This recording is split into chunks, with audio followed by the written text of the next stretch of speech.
Connolly, Collins and Harkin. Deputy Connolly. Hirley, and I want to at the outset extend my sympathy to the parents, the brother and sister, the boyfriend, the extended family of Aisling Murphy, and to the community. And like many men and women in this country, I've participated in vigils and shown solidarity, and that's appropriate and it's the human thing to do. But in doing that, we also have an extra duty as a legislator and an elected member to ensure that we make Ireland safe, not just for women, but for all of us. And I'm here tonight and I have just under 2 minutes. And in that time, I want to put a focus, Minister, on the amount of times that we've stood here as women, and indeed my colleagues, male colleagues, on statements on violence against women.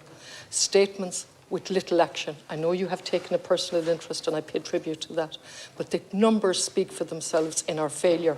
So when we look at a watershed and Aisling Murphy's death as a watershed, I come from a city where Manuela Rido died in 2007, 17 years of age, barely a wet day in the country. That was to be a watershed. That was 10 years after the task force on violence against women in 1997, 10 years afterwards. That was to be a watershed. That followed on from the Women's Aid in 1996, putting extraordinary pressure on a shoestring budget on the government at that time to produce this.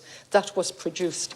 And in that time, since 96, the figures have been used. 244 women have lost their lives. And indeed, as has been mentioned already, a year tomorrow saw the death of a young woman from Mongolia. I won't try to pronounce her name out of respect to the woman who was stabbed in the neck by a 14-year-old boy and subsequently died on the 3rd of February. She deserves remembering, as all of the other faces since who have died, at least 7, plus not to mention the women and children who have suffered extraordinary violence and injury.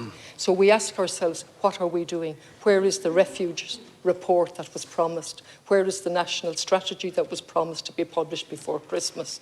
These are the specific questions that need to be asked. It's no longer acceptable to get an answer last October to say it's going to be published in the next few weeks, and it hasn't. I'll come back later in the other motion.